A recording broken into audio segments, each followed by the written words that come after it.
Now, there was a little bit of chat, and one of the questions that came up on the Facebook page last week was round about a patient who had presented with or reported what had been described as an allergic or anaphylactic reaction at the dentist.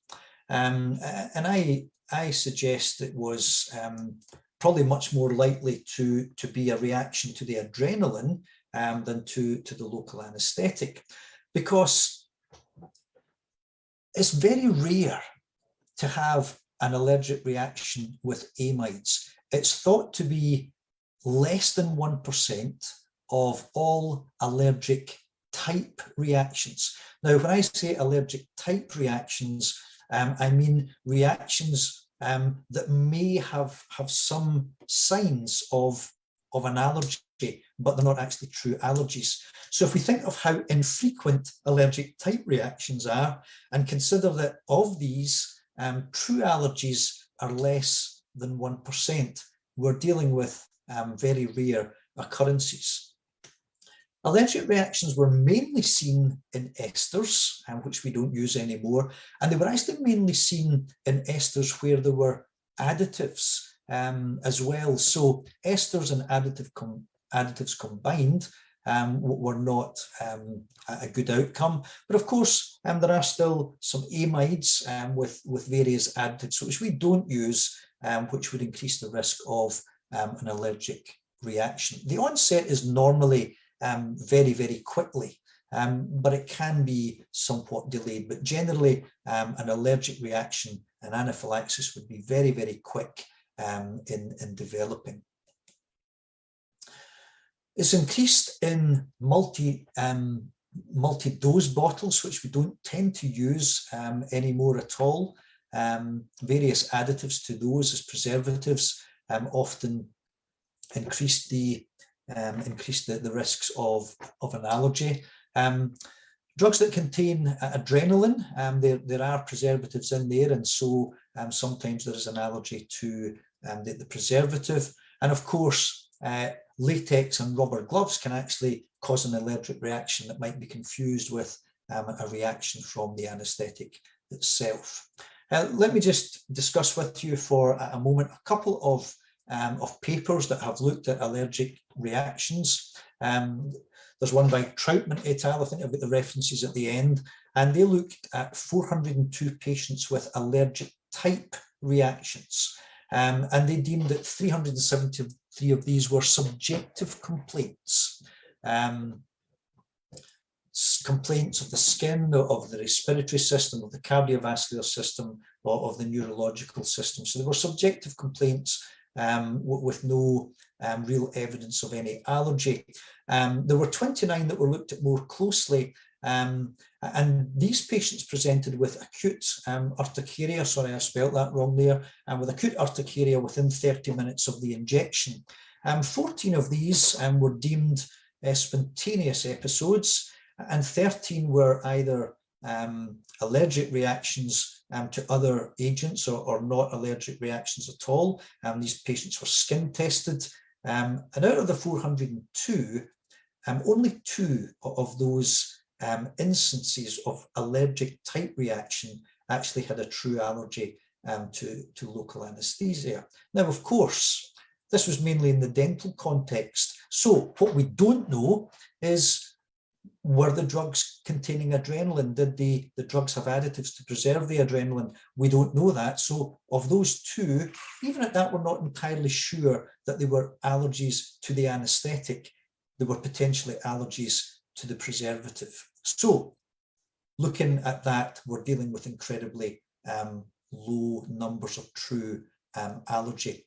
Another paper from 2012, Bohl et al., they looked at 2,000, almost 3,000 patients with suspected local anaesthetic allergy. And again, of that, 29% were in fact identified with a true allergy. So we are dealing with very low numbers of presentations of suspected allergy actually ending up being a true allergy to local anaesthesia. I point you to this document, and it is a College of Podiatry CPD booklet. I'm not exactly sure when it was released. It was written by Mike Harrison Blount of the University of Salford, as he was at that time. He's now at University of Buckingham, and I think this is one of the best written documents to give support and to help our practice. So it should be available in the members site, and it really is excellent. And I'm not going to go through it tonight, but I do use some of the information from it because I think it gives an excellent overview of how to manage anaphylaxis, and I use some of the tables later in the slide. So I point you to that. That is well worth reading and having at your disposal. Now, of course, when we get an allergy, we can think about allergies in general because they follow, these ones follow the same pattern. So, we get this mild reaction, and we can get local redness at and swelling at the injection site. And of course, we have to differentiate between normal vasodilatation and redness and swelling from an allergy. I think the easy way to distinguish that is that the vasodilatation, if you think of what's going on, is going to be distal to the injection site, where sort of vasodilatation and redness and swelling in an allergy is going to be radiating from the injection site. If you think of an insect bite or a sting, and you know how the erythema and the swelling would radiate from the injection site, it almost forms an epicenter, and we get the erythema moving away from that. So that would be how to differentiate. So we get local redness at the injection site. I think I've probably got this slide a little bit inappropriate. Systemic flushing of the skin is, especially the upper trunk, and that should be of skin. Systemic flushing of skin, especially at upper trunk, is probably a bit more serious than mild, to be fair. I think if we've got systemic flushing at upper trunk, we're starting to get a little bit concerned.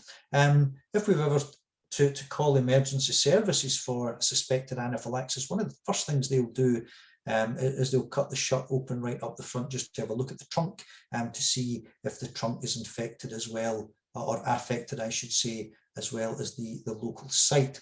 And then as this progresses and becomes more severe, we can get this spreading to the trunk. We can get bronchospasm.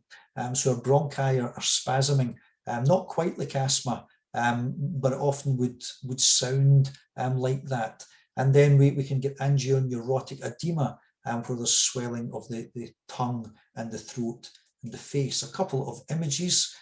You might see them better on smaller screens or your own computers rather than my shared screen or on Facebook when you can access the files. But you can see that there. You look at that person's back, and that is significantly covered in wheals and very erythematous. And then you look at the lady there, and you look at her tongue. And that's one side of the tongue that's swollen. And if you think of how quickly that could happen to the other side, you can just imagine how quickly that tongue can be swollen and starting to occlude the airway. And all of a sudden we are into a real critical emergency here, especially if she's having bronchospasm at the same time. So very, very serious if things start to spread quickly. This is a picture of a girl. I'm not sure what the allergy is actually to. I suppose that's not hugely necessarily relevant. The key thing is just to see the difference in what she looks like normally, and to see what happens in her face when she has this allergic reaction. And if you think of that's what's going on and what we can see, how much more impacted our mucous membrane is going to be, for example, in our nose and our mouth, what's our tongue going to be like, what's a bronchus going to be like, fairly serious. And then, of course, if we get to the far end of allergy and we get an anaphylaxis, then anaphylaxis is a severe, life-threatening, generalized or systemic hypersensitivity reaction.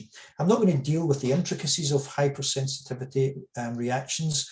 Mike does go into a bit in detail in his CPD supplement. But if you want to learn more about hypersensitivity reactions, a good pathophysiology textbook will certainly always generally cover hypersensitivity reactions. But what I do want us to do is to understand the key concepts of what is going on in an anaphylaxis, and that helps us to understand why it is life-threatening.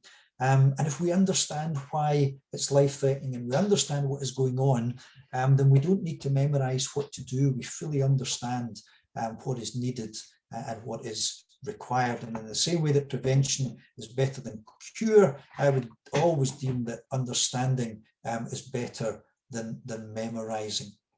So we want to understand what anaphylaxis is and what it does with the body. And that's key to understanding quick action and management. So one of the tables from this CPD handout, I'm not going to go through it, but what I want you to do is look at the things that I've circled and look at some of the inflammatory mediators that are there: histamine, proteases, proteoglycans, platelet activating factors, prostaglandins. They all have a whole lot of different functions within the inflammatory response, but the common thing is they are all vasodilators. They all dilate blood vessels. So let's remember, let's just park that and remember that when we get an anaphylaxis, we've got a huge outpouring of all these chemicals that are all vasodilators. And so we're going to get systemic vasodilatation. And then within there, we've got another inflammatory mediator, leukotrienes, and they are powerful powerful bronchoconstrictors. So we've got this double whammy going on of vasodilatation systemically, along with bronchospasm. Now, when we come to this next table, it tells us some of the clinical manifestations of an anaphylaxis. Again, we're not going to go through them all, but if we look here at what I've outlined in that square, these fairly easily, I'm sure as you read them, highlight symptoms associated with bronchoconstriction. So we know that if someone's bronchi are constricted, they're not going to be breathing so easily. These are symptoms that we are going to see. But I'm going to put an arrow now at what I think is arguably the most important word in this slide, and that is that word there, hypotension. Because our inflammatory mediators are causing systemic vasodilatation.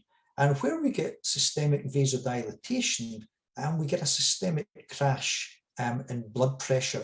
And we're going to look at that just for a little while and understand how that happens and why that is so vital for us to understand.